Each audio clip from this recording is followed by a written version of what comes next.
에게 하나님의 은혜와 평강이 넘치기를 기원합니다. 저는 허리가 구부러진 외할머니 등에서 업혀서 자랐습니다.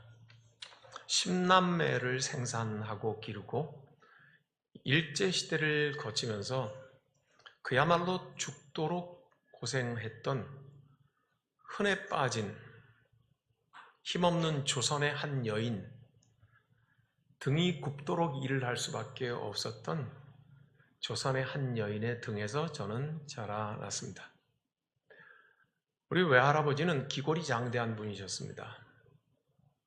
경상북도 의성의 금성이 고향이셨던 저의 외가의 외조부는 일제시대 때 몸 좋고 힘 좋은 사람들을 강제로 징용해가는 일제징용에 끌려 일본으로 갔습니다. 원자폭탄이 떨어졌던 히로시마 부근의 지역에서 일본에 사는 동안 강제징용자의 가족으로 살았습니다. 일본에 계실 때 우리 할머니와 할아버지는 8남매를 생산하셨습니다. 그 중에 위로 우리 외삼촌들은 대동아 전쟁 때 참전했다가 남의 나라 전쟁에서 원통한 죽음을 당하신 분들이 계시기도 합니다. 8남매를 낳고 기르시면서 그리곤 기골이 장대했던 우리 외할아버지가 성격이 강하고 거친 분이셨기 때문에 그 비위 맞추어 가면서 굶어 죽지 않으려고 양식을 제대로 줬겠습니까? 호미 들고 자갈밭을 일구면서 거기에 콩이라도 심으려고 애썼던 우리 할머니는 저에게 늘 여러 가지 말씀을 해주셨는데 콩밭에서 밭 매다가 아이가 출산을 하게 되어서 얼른 손 씻고 들어가서 방에서 아이 낳고 그리고 탯줄 자르고 다시 밭으로 와서 김 매던 거 마저 매고 그렇게 살았노라고 말씀을 하십니다. 이 식민지 조선의 여인, 일을 하다 젊은 시절부터 등이 굽어가기 시작하는 이 힘없는 여인, 그는 늘 입버릇처럼 그렇게 말했습니다. 외놈들의 이 짓이 언제 끝나나. 할머니 등에 업혀서 친구처럼 양육을 하셨던 손주인 저를 바라보며 10남매 우리 어머니의 형제들 가운데 제가 첫 번째 손자였습니다. 얼마나 귀했겠습니까? 우리 외할머니가 늘 나를 등에 업고 추임새를 넣기를 조선에 둘도 없이 귀한 내 손자 그래가면서 그렇게 기르셨습니다. 그러면서 할 일 없을 때는 앉아서 살아오셨던 얘기를 하셨습니다. 외놈들은 이 짓을 언제 끝낼 것인가? 히로시마에 원자폭탄이 떨어지던 날 저를 낳으신 우리 어머니는 외할머니의 손을 잡고 히로시마 나들이를 갔다가 그 원폭 현장을 보기도 했지만 하나님께서 죽지 않고 살리셨습니다. 해방이 됐죠. 그래서 관부 연락선을 타고 부산에서 먼저 출발하면 부관 연락선이 되고 시모노세키에서 먼저 타서 부산으로 오는 것은 관부 연락선이 됩니다. 그래서 시모노세키에서 고국인 부산으로 돌아오는 관부 연락선을 타고 일가족이 전부 다 고향인 의성 금성으로 왔지만 피폐되어 있는 농촌에서 그 많은 식구 먹고 살 길이 없어서 어찌돼서 옮기셨는지는 모르겠지만 김천으로 옮기셔서 우리 외할아버지가 일제징용을 당했으니까 몸 육체로밖에 할 수 있는 게 없었잖아요. 배우지도 못하셨고 김천에서 몸으로 사는 일을 하시다가 그때 김천에서 우리 아버지와 어머니는 결혼을 하셨죠. 김천에서도 삶이 고단한지라 서울로 가는 게 낫겠다고 생각하여서 영등포로 이사와서 영등포의 도시빈민으로서의 거의 평생을 외할머니 외할아버지는 사시게 됩니다. 월세방에 사시면서 저를 업어 기르시면서 한국에 와서 해방된 조선 땅에 와서 다시 두 딸을 더 낳으면서 기르시죠. 완전히 등이 굽어가는 우리 외할머니는 이 짓이 언제 끝나려나 그랬습니다. 일제치하에서는 외놈들의 이 짓이 언제 끝날려나, 그리고 해방이 된 땅으로 돌아와서는 언제 이 지긋지긋한 가난이 멈추려나. 우리 외삼촌들이 장성하여서 사업을 시작하면서 비로소 모시기 시작했고 아파트에서 처음 살아 보셨습니다. 외할머니는 저보고 늘 그렇게 말씀하셨습니다. 너를 보니 안 죽고 살기 잘했다. 너는 너 하고 싶은 대로 마음껏 하면서 살아라 그랬습니다. 지금도 가끔 힘든 일을 겪을 때 우리 외할머니 생각을 합니다. 등이 굽을 만큼 고생해서 외놈들의 이 짓이 언제 끝나나, 이 가난이 언제 끝나나 하고 살았던 그 외할머니의 말이 생각이 납니다. 하여 오늘 우리가 읽은 요한계시록에 나오는 이 편지를 받는 그리스도인들, 그들의 삶은 1세기 로마의 황제 숭배를 강요당하면서 당연히 예수를 구주로 섬기는 일이 핍박받을 수밖에 없었죠. 하여 1세기의 로마의 황제 숭배에 극도로 핍박당하고 지하로 숨어 들어가서 우리 주님 다시 재림하시기를 기다리고 있는 성도들에게 쓴 편지가 바로 요한계시록이 올시다. 1세기에 이 핍박받는 그리스도인들은 당연히 종말이 빨리 오기를 간절히 소망했다고 요한계시록 6장 9절과 10절에 이렇게 기록되어 있습니다. 다섯째 인을 떼실 때 내가 보니 하나님의 말씀과 그들이 가진 증거로 말미암아 죽임을 당한 영혼들이 제단 아래에 있어 큰 소리로 불러 이르되 거룩하고 참되신 대주제여 땅에 거하는 자들을 심판하여 우리 피를 갚아주지 아니하시기를 어느 때까지 하시려 하나이까. 예수를 믿다가 하나님의 말씀대로 살다가 죽임까지 당한 피 흘린 영혼들이 하나님의 보좌 밑에 엎드려서 통곡하며 탄식하기를 주여 어느 때까지 우리의 이 피 흘림을 그냥 두고 보시렵니까? 무엇입니까? 빠른 종말을 원했습니다. 그런데 말입니다. 오늘 우리가 읽은 7장에서 이 환상의 계시를 본 요한은 빠른 종말을 선언하는 듯 하다가 빠른 종말 대신에 그 종말을 품에 안고 녹여낼 수 있는 교회의 모습을 그려줍니다.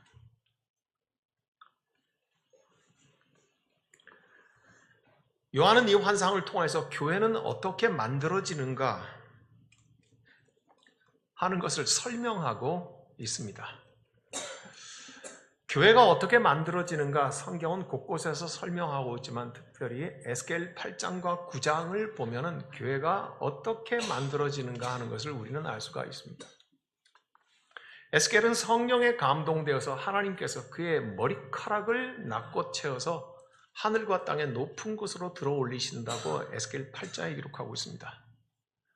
그는 예루살렘의 북문 쪽을 향하여서 높이 올라간 곳에서 아래를 쳐다보면서 예루살렘과 성전과 이스라엘의 부패와 타락과 하나님을 떠난 간음하는 것 같은 모습들을 성령께서 보여주십니다.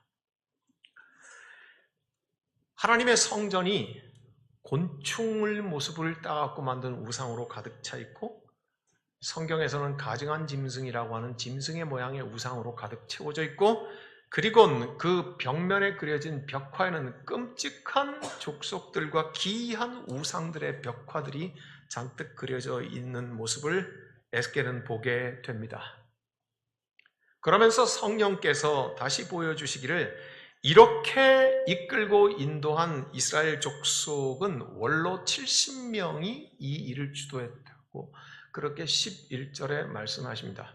우리글 개역개정 성경에는 장로 70인이 이 일을 주도했다고 하면서 제가 장로라는 말을 안 쓰려고 우리 교회 장로님들이 잘못 있다고 착각할까 봐.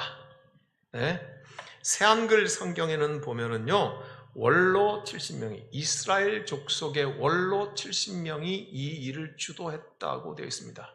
하나님의 성전 안에 벌레로 만든 우상을 잔뜩 만들어 놓고, 그리고는 가증한 짐승의 모양과 그리고 기이한 벽화를 잔뜩 그려놓고 거기에 숭배하게 만들게 이끈 자들이 이스라엘의 원로인 70명이라니, 사랑하는 여러분, 이스라엘은 갈라디아서 6장 16절에 교회로 표시되어 있습니다.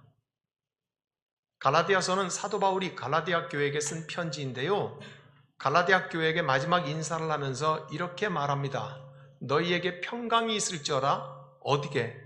하나님의 이스라엘에게 평강과 은혜가 있을지어다. 그렇게 갈라디아서 6장 16절에 갈라디아 교회를 하나님의 이스라엘이라고 표시합니다. 그러므로 구약 성경을 읽을 때 이스라엘을 곧 교회로 바꿔서 읽으면 거의 틀림없이 그 내용이 이해가 됩니다. 그러므로 교회를 벌레의 우상을 잔뜩 만들어 놓고 더러운 짐승의 우상을 만들어 놓고 기이하고 희귀한 그림을 그려서 그 그림 앞에 절하게 만드는 것이 원로 70명이 주도했다고 한다면, 이스라엘을 교회로 바꾼다면 그 원로 70명은 교회의 누구이겠습니까? 예, 여러분들이 생각하고 스스로 답하시는 그게 맞습니다. 에스겔은 계속해서 이 부패하고 타락한 예루살렘 성전을 보는데 담무스 신을 위해 애곡하는 여인들을 봅니다. 담무스는 바벨론의 풍요의 신인데 남자 신입니다. 그러니까 아마도 자식을 많이 낳게, 그것도 노동력이 있는 아들을 많이 낳게 해주고, 남편이 힘있게 해주고, 남편이 성공하게 해주고, 이런 것 때문에 여인들은 이 담무스 신 앞에 가서 간절히 빌었던 것이 틀림없는 것 같습니다.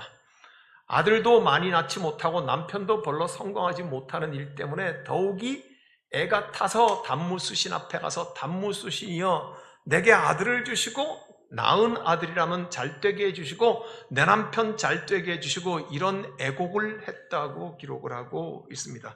타락의 극치가 아닐 수가 없습니다. 에스겔은 또한 16절에서 태양 숭배를 하는 이스라엘을 본다고 했습니다. 이스라엘이 430년 동안 노예로 붙잡혀 있던 애굽 왕을 바로라고 합니다. 바로의 원래 이름은 파라오입니다. 파라오의 뜻은 태양의 아들이라는 뜻입니다. 이집트어로 라가 태양입니다. 태양의 아들 파라오라는 뜻입니다. 이집트가 숭배했던 태양신, 그것을 이스라엘 백성들이 성전에서 숭배했다는 것입니다.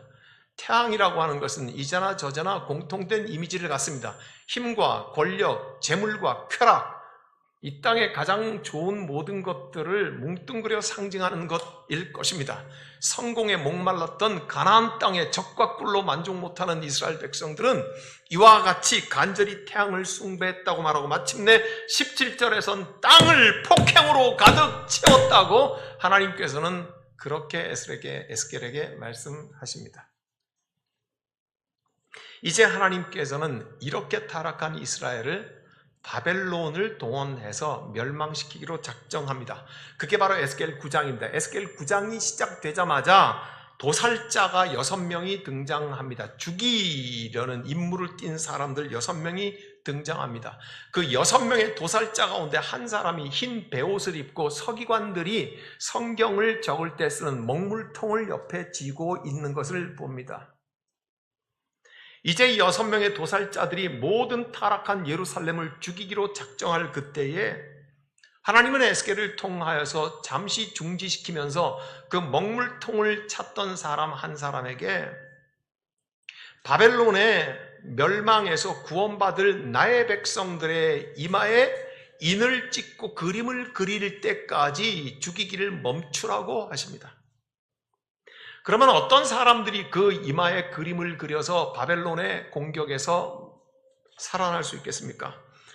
에스겔 9장 4절에서는 이렇게 말합니다. 여호와께서 이르시되 너는 예루살렘 성읍 중에 순행하여 그 가운데서 행하는 모든 가증한 일로 말미암아 탄식하며 우는 자의 이마에 표를 그리라. 이 더럽고 추악하고 부패한 성전, 이스라엘 부패한 교회 때문에 가슴 아파하고 애통하며 신음하며 고통하는 그 사람들의 이마에 하나님의 표를 그리라고 합니다. 그러면서 남아있는 5명의 도살자들에게 모두 죽이라고 아니라 쳐 죽이라고 성경에 그렇게 번역되어 있습니다. 이 5명의 도살자들이여, 너희는 이 예루살렘 성읍에 가서 부패하고 타락한 자들을 모두 쳐 죽여라고 말을 하면서 그 쳐 죽여야 될 대상을 자세하게 적습니다. 노인과 젊은 남자와 젊은 여자와 어린이와 여자들 모두 다 죽여라, 그렇게 말합니다. 그리할 때에 표를 바르러 간 사람들, 그 서기관 같이 생긴 도살자 한 사람이 돌아옵니다. 돌아와서는 보고합니다. 당신께서 명하신 대로 구원받을 자들의 그 이마에 다 표를 하고 왔습니다. 여러분, 이게 에스겔 8장과 9장에 교회가 만들어지는 모습입니다. 이 교회가 만들어지는 에스겔 8장과 9장을 오늘 요한계시록 7장 1절에서 4절까지 그대로 지금 풀어서 설명을 하고 있는 것입니다. 땅과 바다를 해롭게 할 권세를 받은 네 천사를 향하여 큰 소리로 외쳐 이르되, 우리가 우리 하나님의 종들의 이마에 인치기까지 땅이나 바다나 나무들을 해하지 말고 기다리라고 명합니다. 그리고는 내가 인침을 받은 자의 수를 들으니 이스라엘 자손의 각 지파 중에서 인침을 받은 자들이 14만 4천이니 14만 4천이라는 숫자에 너무 집중해서 말이죠. 이 숫자는 어떻게 만들어진 숫자인가, 거기에 갖다가 깊이 파다가 교회가 무엇인지도 보지 못하고 이 흐름이 무엇인지도 잃어버리는 경우가 발생합니다. 교회는 이렇게 만들어집니다. 그렇다면 오늘 말씀의 제목이 무엇입니까? 교회는 무엇인가? 이렇게 해서 세워진 교회는 무엇입니까? 무엇을 해야 하는 것입니까? 이제 우리가 함께 같이 몇 군데를 읽겠습니다. 우리가 읽은 본문에 요한계시록 7장 9절을 함께 읽겠습니다. 9절을 다 같이 읽습니다. 이 일 후에 내가 보니 각 나라와 족속과 백성과 방언에서 아무도 능히 셀 수 없는 큰 무리가 나와 흰옷을 입고 손에 종려 가지를 들고 보좌 앞과 어린 양 앞에 서서, 이 일 후에, 즉 교회가 세워지는 후에 14만 4천 명이 하나님의 도장을 받은 이후에 그 사람들은 각 나라와 족속과 백성과 방언에서 큰 무리를 이루고 있는 자들이라고 교회를 설명하고 있습니다. 그러므로 이 교회는 14절에 이런 자들이라고 다시 설명합니다. 14절을 같이 읽습니다. 내가 말하기를 내 주여 당신이 아시나이다. 그가 나에게 이르되 이는 큰 환난에서 나오는 자들인데 어린 양의 피에 그 옷을 씻어 희게 한 자들이다. 큰 환난은 1차적으로는 로마의 핍박 가운데서 믿음을 잃어버리지 않고 하나님의 성령의 기름 부음을 받은 자, 예수의 십자가의 피와 부활을 붙들고 사는 자들일 것입니다. 지하 카타콤브로 지하 무덤과 같은 데로 내려가더라도 주 예수 그리스도 안에서 하나님을 찬양하는 환난을 뚫고 나온 자들을 말하겠습니다. 그렇죠? 오늘 저와 여러분들도 에스겔 8장에 있는 것처럼 부패하고 타락한 이스라엘 교회, 그 가운데서도 믿음을 잃어버리지 않고 예수의 십자가와 부활을 붙들고 살고 있는 저와 여러분들인 줄로 믿어 의심치 않습니다. 큰 환난에서 나오는 자들인데 어린 양의 피에 그 옷을 씻어 희게 하였다고 말씀하고 있습니다. 그들은 그러면 어디에 있습니까? 15절입니다. 다 같이 읽습니다. 그러므로 그들이 하나님의 보좌 앞에 있고 또 그의 성전에서 밤낮 하나님을 섬김에 보좌에 앉으신 이가 그들 위에 장막을 치시리니. 멋진 표현입니다. 교회는 어디에 있다는 말입니까? 하나님의 보좌 앞에 엎드려 있습니다. 교회는 무엇을 하는 자들입니까? 하나님의 성전에서 밤낮 하나님을 섬기는 자들로 부름받은 사람들이라는 것입니다. 하나님은 어떻게 응답하십니까?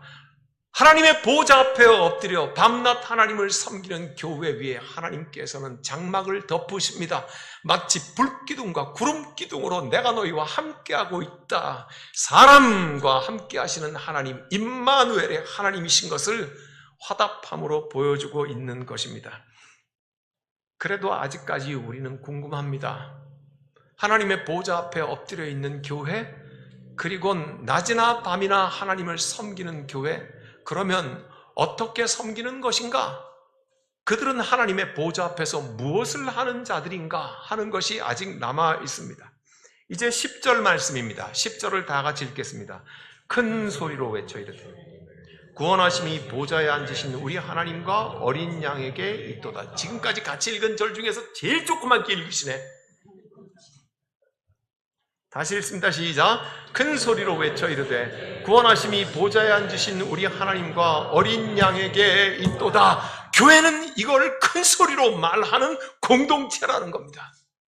구원하심이 보좌에 앉으신 하나님과 어린 양에게부터 나온다는 것. 밤낮 하나님의 보좌 밑에 엎드려 밤낮 하나님 성전에서 하나님을 섬기는 것은 무엇을 말하는 것입니까? 구원하심이 보좌에 앉으신 하나님과 어린 양에게부터 나온다는 것을 선언하는 것입니다. 고백하는 것입니다. 노래하는 것입니다. 외우는 것입니다. 그 말씀 속에 나를 던지는 것을 의미합니다. 이게 교회입니다. 그런데 이렇게 하는 교회에게는 힘이 하나 있습니다. 어떤 힘이 있는지 12절을 같이 읽어보겠습니다.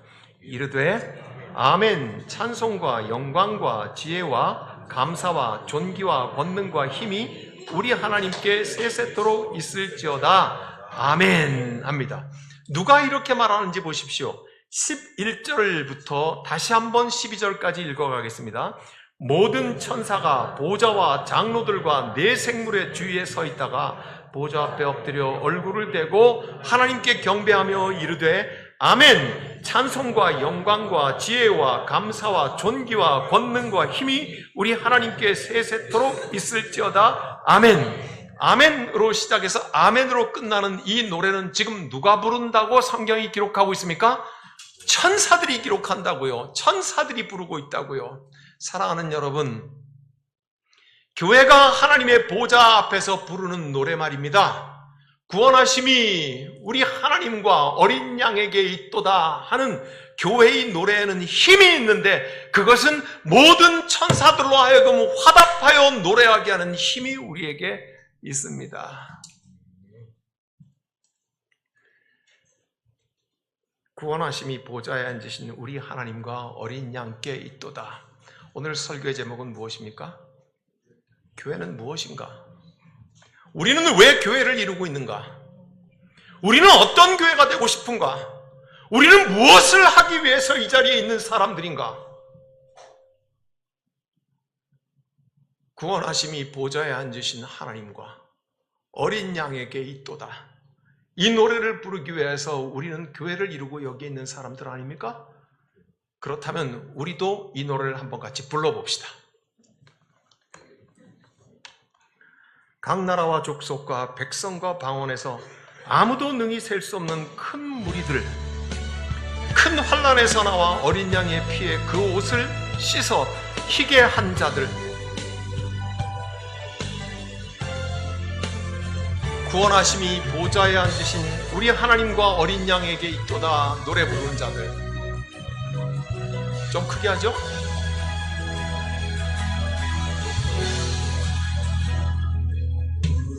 보좌 앞에 모였네. 함께 주를 찬양하며 하나님의 사랑 그 아들 주셨네. 그의 피로 우리 구원받았네. 십자가에서 쏟으신 그 사랑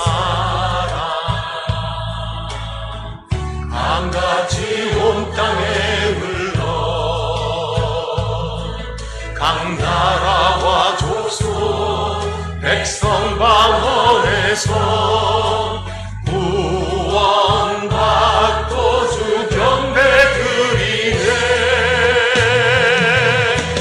구원하심이 보좌에 앉으신 우리 하나님과 어린 양께 있도다. 구원하심이 보좌에 앉으신 우리 하나님과 어린 양께 있도다.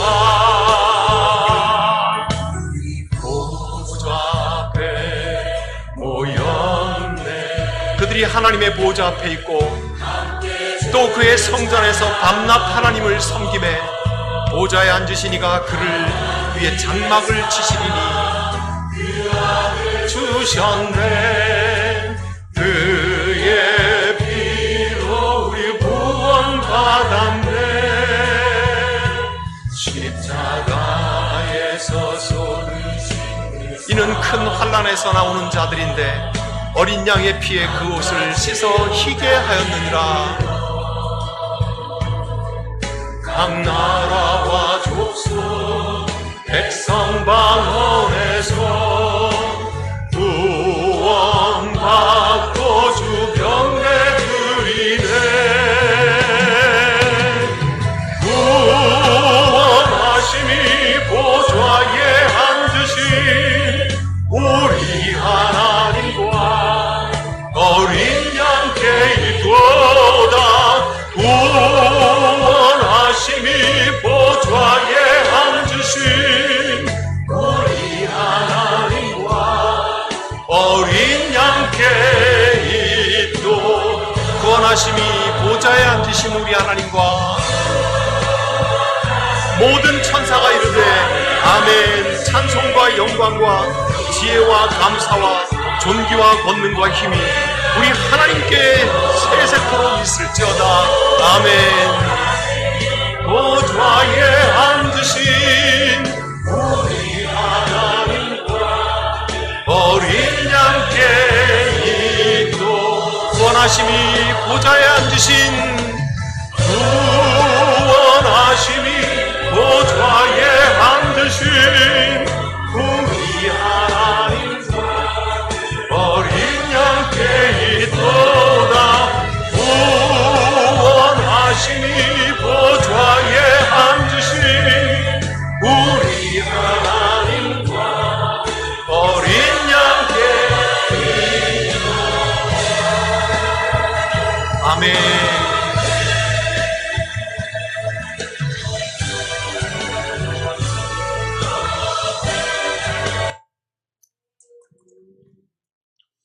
큰 소리로 외쳐 이르되 구원하심이 보좌에 앉으신 우리 하나님과 어린 양에게 있도다. 모든 천사가 이르되 아멘. 찬송과 영광과 지혜와 감사와 존귀와 권능과 힘이 우리 하나님께 세세토록 있을지어다. 아멘. 사랑하는 십자수 공동체 교회 형제자매 여러분, 교회는 무엇입니까? 교회는 무엇인 줄 알고 있었습니까? 교회는 무엇이어야 합니까? 우리는 어떤 교회를 만들고 싶습니까? 나는 어떤 교인이 되어야 합니까?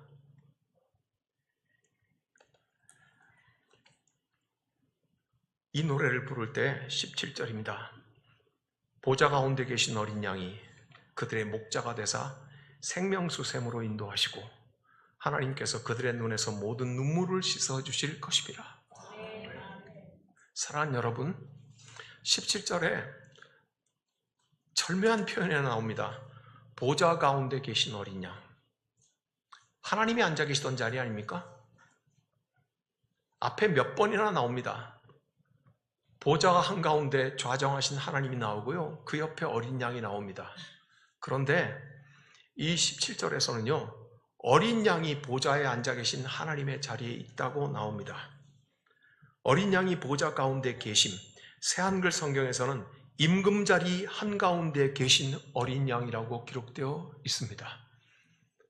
예수께서 부활 승천하시고 하나님의 우편에 앉아 계시다는 것은 무슨 뜻입니까? 하나님의 뜻이 예수의 뜻이며 하나님의 작정하심이 예수의 작정하심이라는 것 아니겠습니까? 오른쪽이라고 하는 것은 방향을 정하는 것이 아닙니다. 동등됨이라는 것입니다. 빌립보서에서 말하길 하나님과 동등되시나 그 동등됨을 취하지 아니하시고 자기 몸을 인간의 몸으로 낮추어 죽기까지 순종하셨다고 말씀하지 않습니까? 어린 양 예수 그리스도는 그분은 하나님이십니다. 하나님께서 창조하시고 하나님께서 구원하시는 그 역사를 하나님의 우편에서 지금 행하고 계신다는 것을 명백히 보여주면서 보좌 한가운데 계신 어린 양이 그들의 목자가 되사, 그들은 누구입니까? 교회입니다. 교회의 목자가 되사 생명수샘으로 인도하시고 하나님이 되시는 예수 그리스도는 그 눈에서 눈물을 씻어 주실 것이라고 말씀하고 있습니다. 교회는 무엇입니까? 십자수 공동체 교회는 무엇입니까? 무엇이 되어야 할 것입니까? 오늘 이 말씀 속에서 우리의 가야 할 길이 선명하고 분명하게 하신 우리 주님을 찬양합니다. 기도하겠습니다. 주님, 교회가 갈 길을 보여주셔 감사합니다. 교회가 하나님의 보좌 앞에 있고 또 하나님의 성전에서 밤낮 하나님을 섬기며 구원하심이 보좌에 앉으신 우리 하나님과 어린 양에게 있도다고 찬송하게 하셨으니 우리도 그와 같은 길을 가게 하옵소서. 그리하여 보좌 가운데 계신 어린 양이 우리 십자수 공동체 교회의 목자가 되사 생명수샘으로 인도하시고 하나님 되신 우리의 어린 양 예수 그리스도께서 우리의 눈에서 모든 눈물을 씻어 주시게 하옵소서. 주님을 찬양하며 예수 그리스도의 이름으로 기도드립니다. 아멘.